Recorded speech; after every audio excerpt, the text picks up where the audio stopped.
Bonjour les amis, Marc Maillot encore avec vous, avec une méditation tirée du 6 premiers versets du chapitre 20 du livre de l'Apocalypse que je vais lire. Puis je vis un ange descendre du ciel. Il tenait à la main la clé de l'abîme et une grande chaîne. Il se saisit du dragon, de ce serpent ancien qui est le diable et Satan. Il l'enchaîna pour 1000 ans.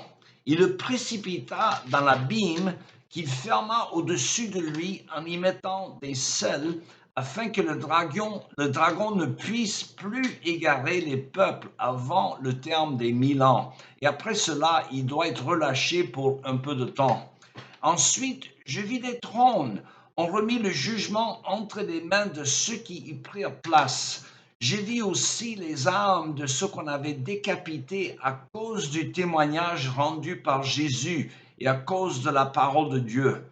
J'ai vu encore tous ceux qui n'avaient pas adoré la bête, ni son image, et qui n'avaient pas reçu sa marque sur leur front et leurs mains. Ils vécurent et régnèrent avec Christ pendant 1000 ans.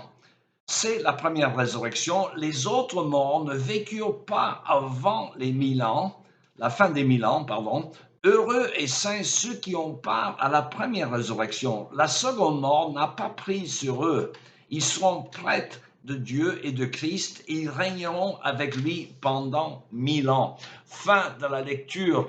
Cette méditation, c'est la suite de la dernière sur le retour du Christ et l'enlèvement de l'Église. Alors aujourd'hui, nous traitons spécifiquement la question du millénium, ou cette période de 1000 ans lorsque le Christ règne avec ses élus avant le jugement final et la fin du monde. Alors ce sujet est très délicat, je reconnais, comme je l'ai dit la dernière fois, car des théologiens évangéliques n'ont pas tous la même compréhension de cet aspect de la théologie que l'on appelle l'eschatologie.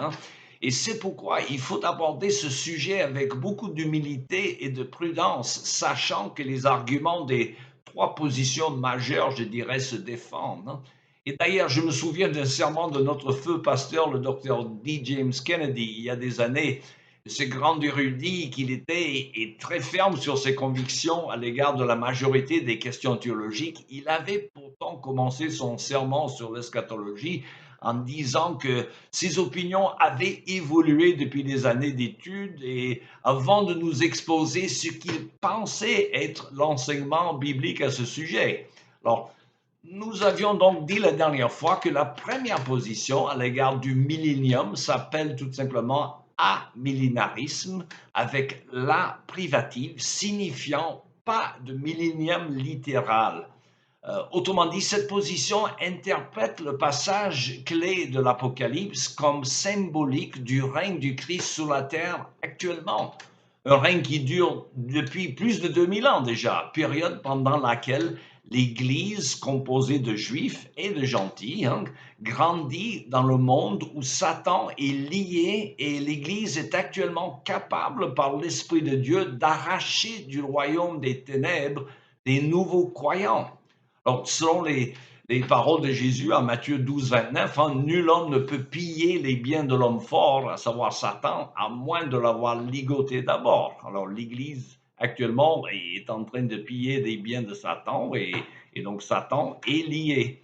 Alors, selon cette idée, donc le millénium ou le règne du Christ est maintenant avec les élus et ça dure déjà de plus de 2000 ans.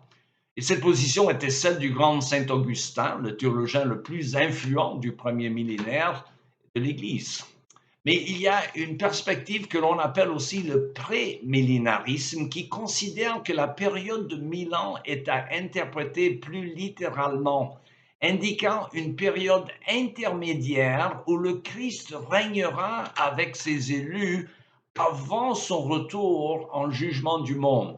Alors, selon cette conception, on distingue entre les plans de Dieu pour Israël et pour l'Église, qui serait en quelque sorte une parenthèse dans les plans de Dieu en attendant que Israël, temporairement mis à l'écart, soit de nouveau entré dans les plans de Dieu par un grand moment de réveil spirituel des Israélites qui reconnaîtront massivement Yeshua ou Jésus-Christ comme le Messie et le Sauveur. Alors, pour ceux qui adoptent cette position, dont un grand nombre d'évangéliques du monde anglo-saxon, la période de 1000 ans serait analogue, si vous voulez, aux 40 jours où le Christ, après sa résurrection, était resté sur la terre et avant son ascension. Alors, cette position, appelée jadis le chiliasme, du mot grec chiliasmos ou mille, était quand même méprisée par une partie de l'Église primitive, dont un contingent de délégués au concile d'Éphèse en 431 le considérait comme une superstition hérétique. Alors aujourd'hui, elle est défendue dans diverses formes, car il y a des variations dans cette position par des grands et éminents théologiens.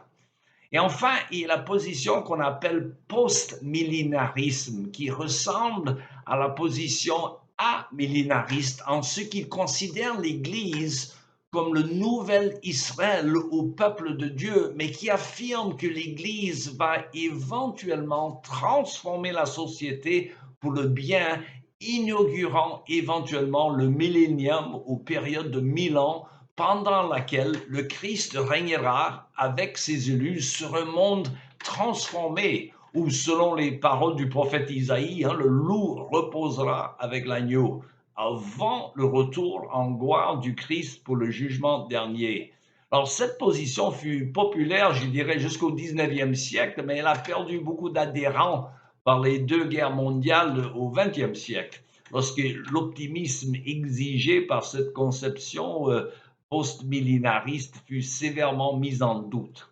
Voici donc, en bref, les trois positions eschatologiques qui sont défendues par l'Église chrétienne du monde entier. Alors sachez quand même que malgré les divergences, elles ont ceci en commun, c'est que chacune reconnaît que le Christ revient à la fin des temps pour juger les vivants et les morts, comme dit la grande confession de foi de l'Église qu'on appelle symbole des apôtres. Alors, êtes-vous prêts pour son retour? Tout est là. Il me reste qu'à vous souhaiter une bonne journée et à la prochaine.